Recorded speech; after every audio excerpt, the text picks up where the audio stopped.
We're back on Spotify with Stefs Rock Show. Our next guest is in King Parrot. Thanks for coming by.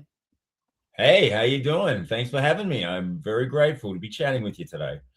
Dude, thank you for coming by. So I'm doing good. I'm really excited because I saw the preview, the poster that you're going on tour with GWAR, and it's a Star Wars kind of throwback, vibe. How did you guys connect to open up and go on tour with them?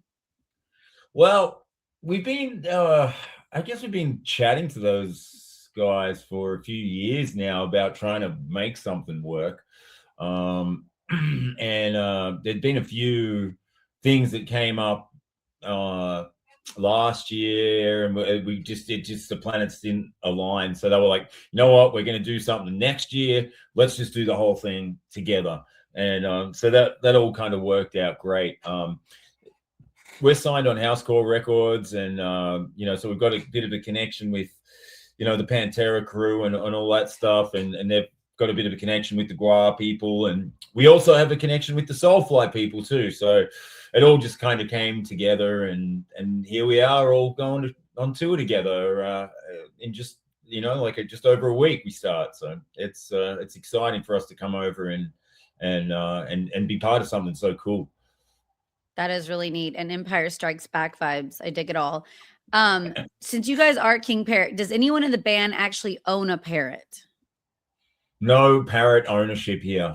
No Wow. Parrot ownership. No, we just kind of, I don't know if you're familiar, like king parrots are a native Australian bird. They're kind of loud and annoying and screechy.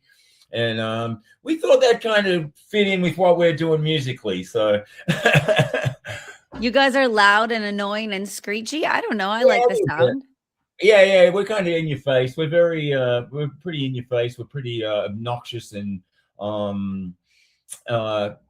confronting, I would say, as a live band, definitely, and a recorded band. I think it's definitely an intense and extreme sound that we create, and it's not dissimilar to the native Australian bird. I love it. Would you guys ever pull a GWAR move and get like a bunch of fake parrots and rip their heads off and have blood squirt out?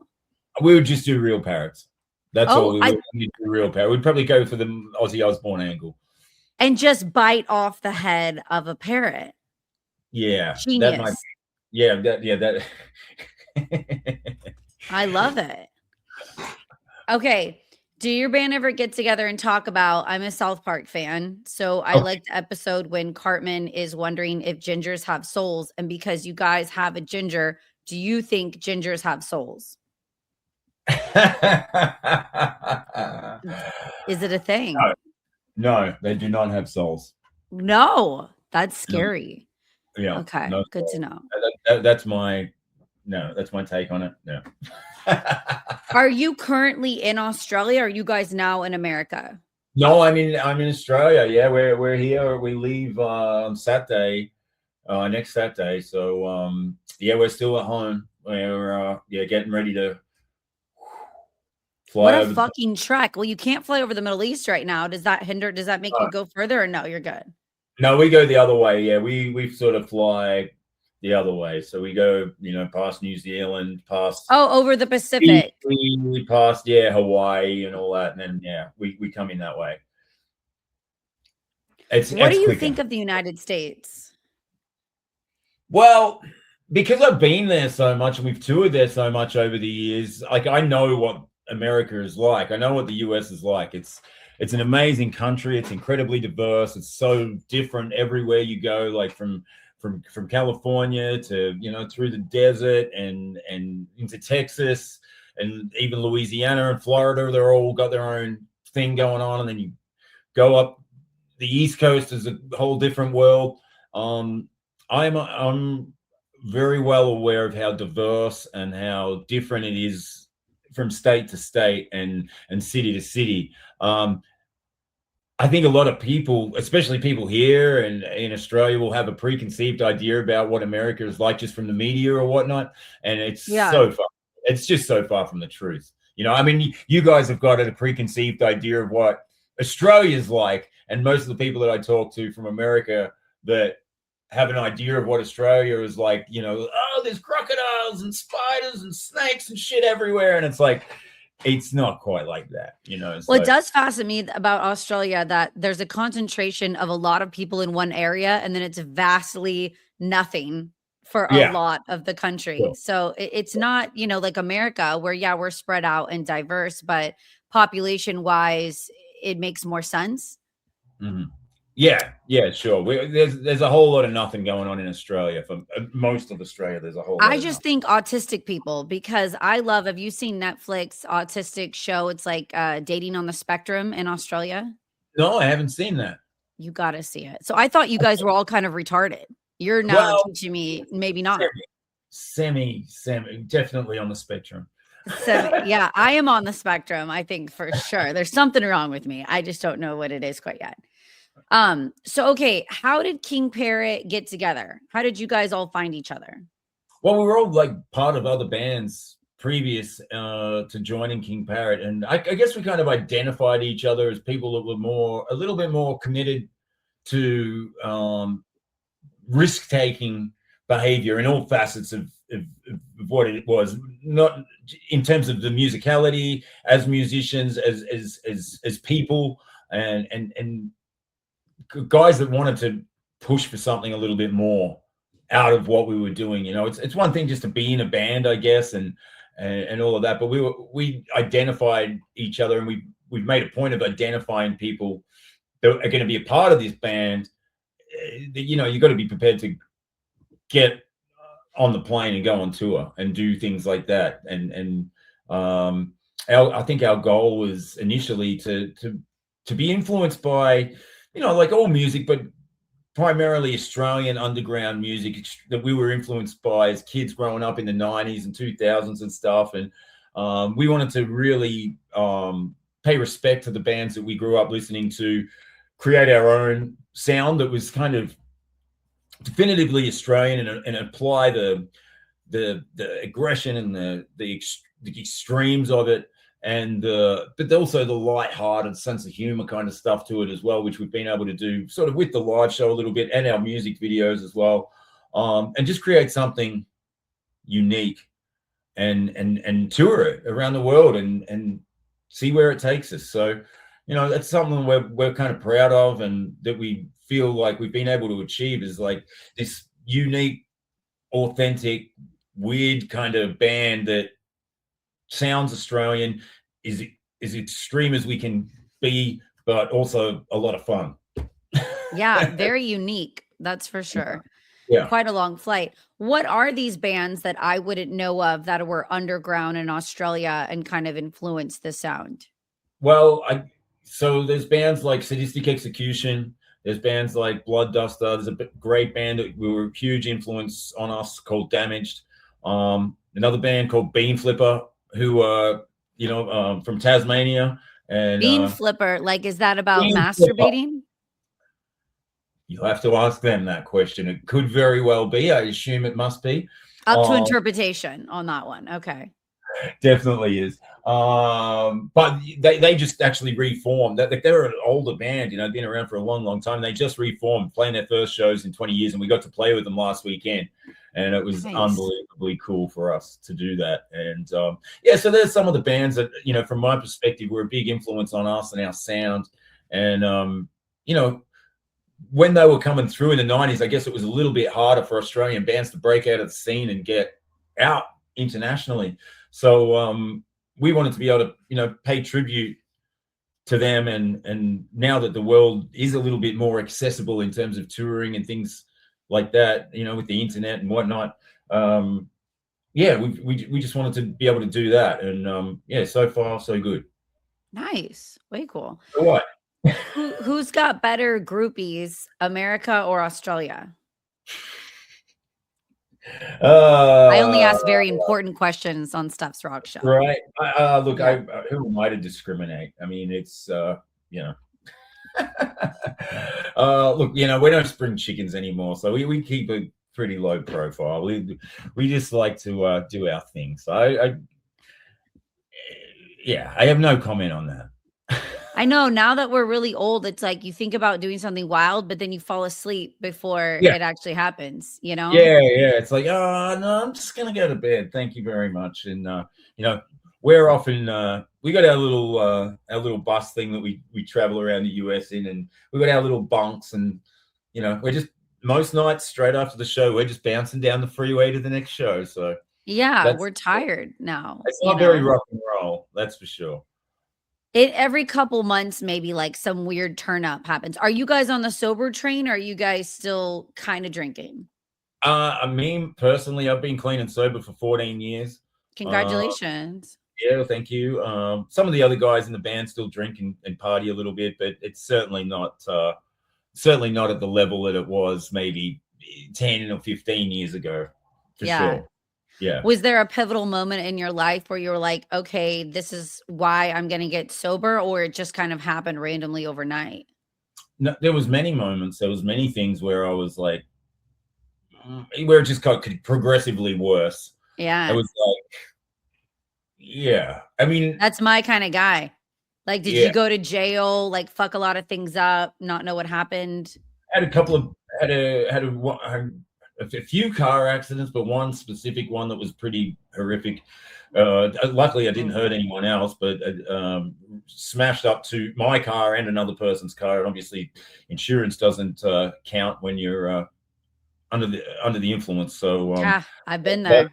that's yeah, that was shit. And yeah, some other crappy things that um, just happened, and it was like, this is not working for me. This Yeah. life is not like, it's great if you can do it and you can do it successfully. All power to you. No problem with that. But when things just get progressively worse and worse and worse and shitter, it's like, what am I doing? What the?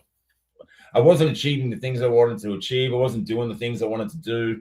And then, you know, as I got into recovery and started getting clean and sober, you know, the band started to take off a little bit more. I was able to apply myself to doing all the things that previously I wasn't sort of disciplined enough to do in terms of the business and running things properly. So that all changed, and strangely enough, things started going better for me, for the band, for everything. So it was a decision that you know, it's probably the best decision I've ever made. That's for sure.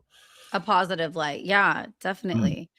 I Mhm. think I see a lot of musicians, it's hard because sometimes the more artistic we are, the more problems with drug and alcohol. So it's good to Mhm. maybe just focus on the art and put the alcohol and drugs to the side and realize how fucking talented, you are.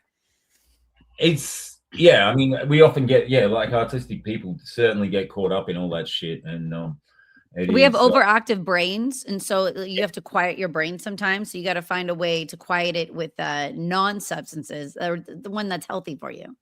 right, exactly, and that takes a little bit of figuring out and little bit of exploration and application and just exploring what works and what doesn't work for you. And you know, I had definitely had those fears of, oh, you know, if I don't do this and that anymore, that am I going to be able to play music and stuff? Because I'd always kind of done it from a young age, and always done drugs and alcohol from a young age. So when I got clean and sober, it was like, oh, I can still do this. It took a year or so to kind of get my head around it all, but we got there. Yeah, And it's yeah, it's never been better. So that's I'm awesome. Did you yeah, relearn yourself? Do you go to the gym or did you have kids? What was the secret? yeah, all that stuff. Yep. Got Yep. 2 kids, and I do a lot of gym. I do the 12-step thing and go to meetings and all that. So I it's think kids are the best. Kids are the secret to being the healthiest, best version of yourself. yeah, for sure. And yeah, I mean, it certainly is a huge thing, and you want to be able to sort of be a great role model, and you want to be able to, Yeah.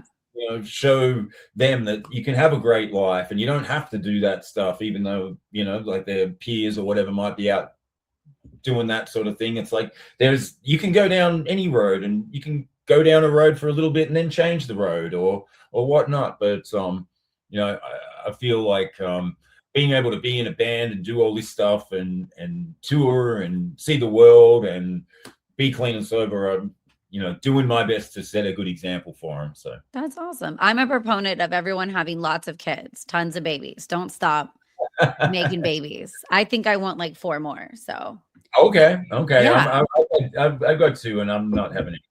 I'm practicing later tonight, but I don't know if it'll happen, but I'll be practicing for sure.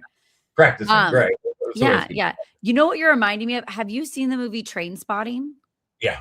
You are giving like, I don't know. I know the accent, you're not English, but it's not so far off from someone from America. So you are like reminding me of Train Spotting and just talking about training. Not in a shit your pants kind of way, but like just you got to watch our music video for the song "Fuck You" and the horse you rode in on, because we do a homage to Train Spotting. So are you fucking kidding me? Okay. No, I'm not kidding you. You got to go and watch. Okay. It's called "Fuck You" and the horse you rode in on, and you'll get a good giggle out of that. I gotta say, are you guys coming to NorCal at all in San Francisco or Sacramento?